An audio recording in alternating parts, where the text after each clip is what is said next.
This morning, I woke up while the house was still quiet. There was no traffic outside, no phone ringing. At this stage of life, I usually wake up a little earlier, sitting still for a few minutes before starting the day. I place my feet on the floor and stand up slowly, without rushing.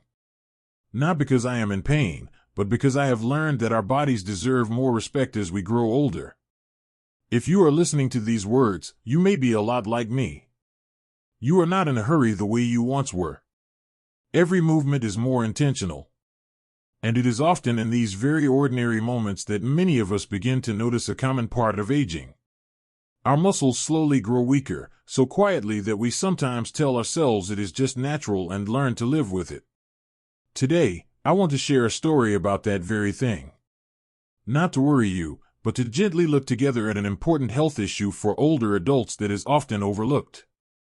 Today's story is about muscle strength after the age of 60, and about simple, familiar foods found in many American kitchens that can help us stay strong and independent for longer. What I am sharing today does not come from complicated medical textbooks. It comes from many years of living in this body, from conversations with friends my age, with neighbors in the community, and from practical advice given by my family doctor during routine checkups. These are everyday life experiences, repeated often enough and over enough time that I believe they are worth sharing.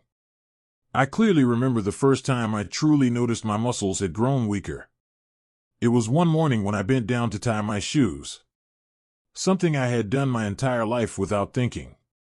But that day, I had to pause for a moment, take a deep breath, and then slowly stand back up. It was a very small moment, but it stayed with me. Perhaps you have experienced something similar. Needing the handrail on the stairs. Using your hands to push yourself up from the sofa. These are not illnesses, but they are signs that our muscles are gradually leaving us. Not long after that, I began paying attention to my neighbor John, who was in his early 70s. Every morning, I see him walking his dog around the neighborhood. His posture is upright, his step steady.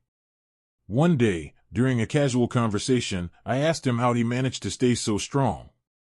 He told me he did not do anything special. He simply tried to eat in a way that did not leave his body without what it needed most. Those words became the starting point for very small changes in my life. I began to look at my meals again, not to diet, not to try to look younger, but to keep my muscles strong enough so I could continue doing the things I enjoy on my own. For older adults in America, independence means a great deal. And strong muscles are the foundation of that independence. In the morning, I added half an avocado to my routine. I used to think avocados were something only younger people ate.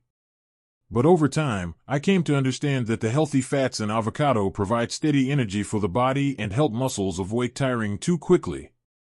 I eat it with whole grain toast or add it to a very simple breakfast. Nothing fancy, nothing time-consuming, just right for the familiar rhythm of senior life. I also returned to eating eggs, a food that is very familiar in many American households.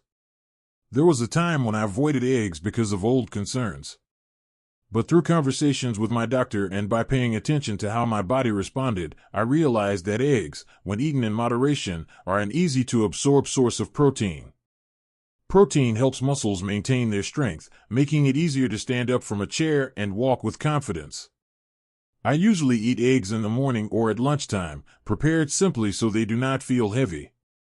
Another change came from something completely unexpected. One day, my grandchild brought home some seaweed from school. I tried adding a small amount to a bowl of soup. Seaweed provides minerals that support healthy metabolism in the body. When the body's systems work smoothly, muscles function more effectively as well. I do not eat much, just a small amount, as a gentle addition to my daily meals. In the evening, I changed my snacking habit. Instead of sweets, I choose lightly roasted pumpkin seeds. I eat them slowly while reading or listening to music. Pumpkin seeds help muscles relax and support better sleep. For older adults, good sleep helps the body recover and prepare for the next day. Looking back, I realized these changes were not dramatic at all. They came from simple observations, practical advice from my doctor, and the experiences of people around me. But when repeated day after day, they make a real difference. Not to be strong like we were in our youth, but to continue standing up on our own, walking on our own, and living life on our own terms. At this stage of life, health is no longer about chasing numbers or achievements.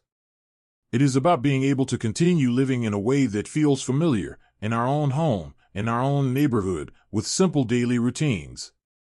And sometimes, it all begins with very small choices made in the kitchen.